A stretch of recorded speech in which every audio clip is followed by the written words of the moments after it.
प्रिय विद्यार्थियों, सुप्रभात। आपके अपने हिंदी चैनल धरोहर हिंदी लेक्चर्स पर आप सभी का स्वागत है। हम आलोचनात्मक प्रश्नों की श्रृंखला में आज पढ़ेंगे सूरदास जी का साहित्यिक परिचय। आपका अपना प्यार है, जिससे आपका अपना चैनल जो है बहुत अच्छे से चल रहा है। आप सभी छात्रों की डिमांड पर ही मैं आपको ये आलोचनात्मक प्रश्न तैयार करवा रही हूँ। सरलतम तरीके से, आसान और छोटे, जिसमें से आप समझ सकते हैं और इसको कर सकते हैं। तो आज हम पढ़ेंगे सूरदास जी का साहित्यिक परिचय। सूरदास जी के बारे में आप सब यह बात जानते ही हैं कि भक्तिकालीन कृष्ण काव्यधारा के प्रमुख कवि हैं। और आप यह भी जानते हैं कि सूरदास जन्मांध थे, लेकिन उनकी जो अंदरूनी भक्ति है भगवान कृष्ण से, तो वो आप इसमें पढ़ेंगे, जानेंगे सूरदास जी के बारे में। बहुत सुंदर रचनाएं लिखी है, गेय पद लिखे हैं सूरदास जी के बारे में। हम यह भी जानते हैं कि ये ईश्वर के सगुण रूप की आराधना करते हैं। तो आइए हम जानते हैं उनके सामान्य परिचय के बारे में। हिंदी साहित्य की कृष्ण काव्य धारा और अष्टछाप में प्रमुख स्थान है। अष्टछाप जो है वो 8 कृष्ण भक्त कवियों का एक समूह है, जिसमें से एक सूरदास भी है। ठीक है, और दूसरा वो कृष्ण काव्य धारा के भी प्रमुख कवियों में अपना एक स्थान रखते हैं। सूरदास जी को की जो भक्ति है वो अनन्य भक्ति है। गोपियों की अनन्य भक्ति के माध्यम से उन्होंने माधुर्य भाव की भक्ति जो है दिखाई है, बताई है। तो इसलिए उनको जो है पुष्टि मार्ग को जहाज भी कहा जाता है कि सूरदास जी जो है वो पुष्टि मार्ग के जहाज हैं। जन्म मृत्यु के बारे में संवत 1535 से मतलब उनका जन्म हुआ और 1640 में उनकी मृत्यु हुई। उन्होंने प्रकृति, संस्कृति और सौंदर्य का विशद का अर्थ है व्यापक, और सूक्ष्म का अर्थ है सूक्ष्मता से भी, दोनों तरीके से उन्होंने इसका वर्णन किया है अपनी रचनाओं के माध्यम से। वात्सल्य रस व बाल जीवन के बेजोड़ चित्रकार है। क्या कहा जाता है कि सूरदास जी जो है वात्सल्य रस का कोना कोना झांक आए हैं। जो हिंदी के नव रस है उसमें वात्सल्य रस की अपनी एक पहचान, या आप कह सकते हैं कि वात्सल्य रस को जो मान्यता है वो सूरदास जी की रचनाओं के आधार पर दी है। वात्सल्य एक बालक कृष्ण की और माता यशोदा की जो आप कह सकते हैं कि उनका जो तालमेल है, प्रेम है माता और पुत्र का, उसको बहुत सुंदर ढंग से इन्होंने व्यक्त किया है। जब हम सूरदास जी का वात्सल्य रस चित्रण पढ़ेंगे तब आप उसको वहां पर जो है पूरी डिटेल से पढ़ पाएंगे। ये इनके सामान्य परिचय के बारे में। आपको मैं यही भी बता दूं कि जब आप किसी साहित्यकार का कवि परिचय या मतलब साहित्यकार का परिचय लिखते हैं तो सामान्य परिचय में आपको सिर्फ पॉइंट्स में बता रही हूँ, लेकिन जो मैं बोल के बता रही हूँ वो सब कुछ भी आपने लिखना है कि इस तरह से वो कृष्ण काव्य धारा के कवि हैं, ईश्वर के सगुण रूप में विश्वास रखते हैं, उनकी भक्ति करते हैं।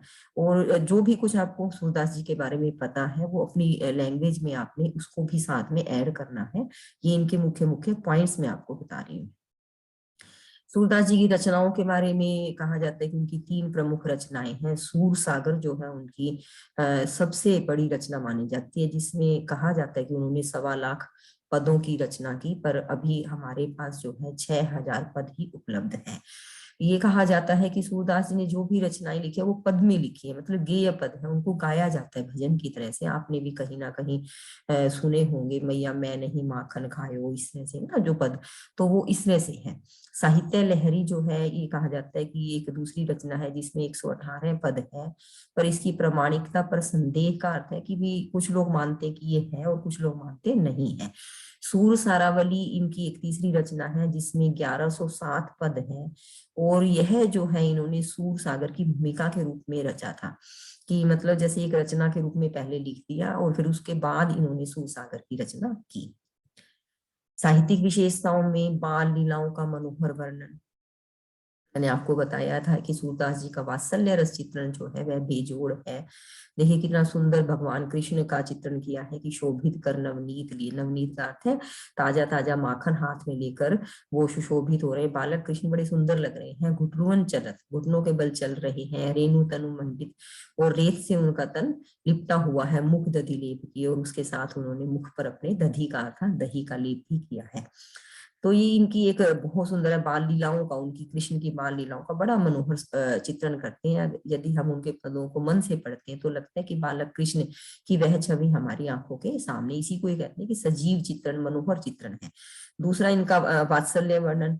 यशोदा हरि पालने झुलावे, हलरावे दुलराई मलहावे, जोई सोई कछुआवे। एक माता है, बच्चे को पालने में झुला रही है, जो कुछ उसके मन में आ रहा है वह गुनगुना रही है, भी मेरे लाल को निमिया आए। तो इस तरह से कहते हैं कि माँ वात्सल्य जो है ना, माँ का प्यार है, उसका बड़ा सुंदर इन्होंने चित्रण किया है।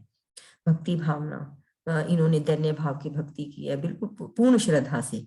उन्होंने देखो दो बातें लिखी कि प्रभु हो सब पतितन को टीको, कि मैं सभी पापियों में सबसे बड़ा सरताज हूँ।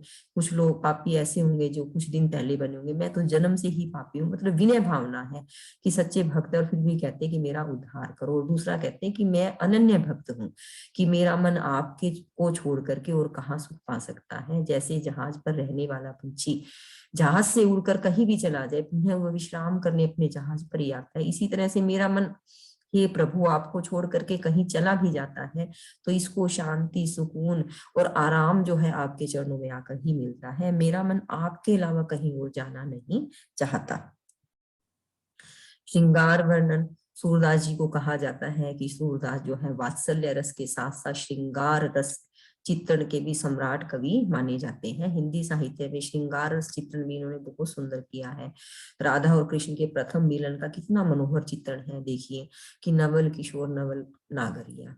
किशोर अर्थात कृष्ण जो है वो भी किशोर अवस्था में है, और नागरिया अर्थात राधा जी भी किशोर अवस्था में है। अपनी भुजा, भुजा भी लिख सकते हैं, श्याम भुज ऊपर।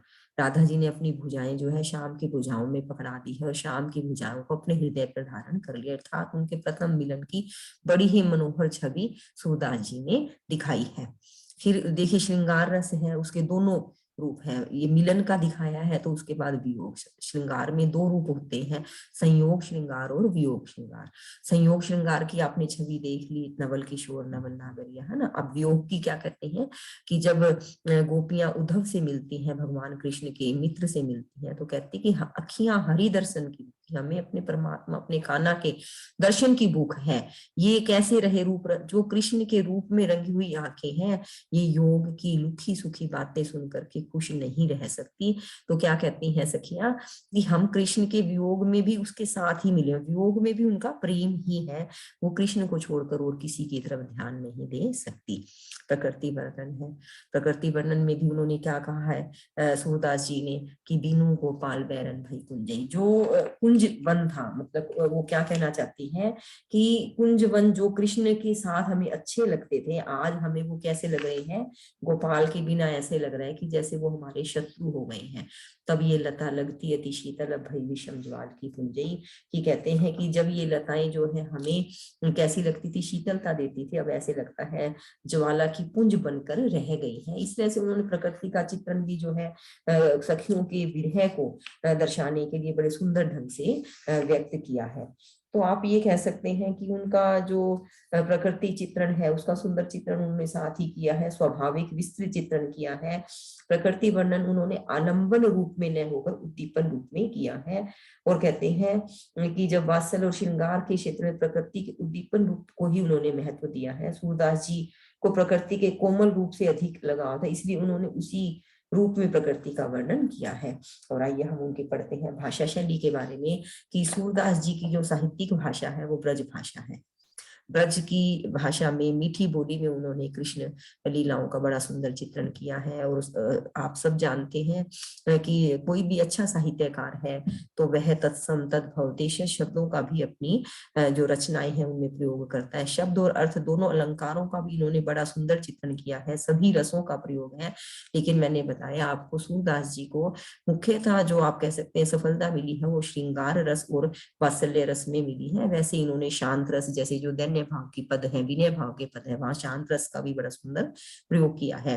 चित्रात्मक, भावात्मक, वर्णात्मक तथा वार्तालाप शैलियों का भी इन्होंने बड़ा सुंदर प्रयोग किया है। इस तरह से आप कह सकते हैं कि सूरदास जी जो है एक अपने बहुत सधे हुए साहित्यकार है। इन्होंने बहुत सुंदर पदों की रचना की है। और अब आप जो है सूरदास जी के साहित्यिक परिचय से पूरी तरह से परिचित हो ही गए।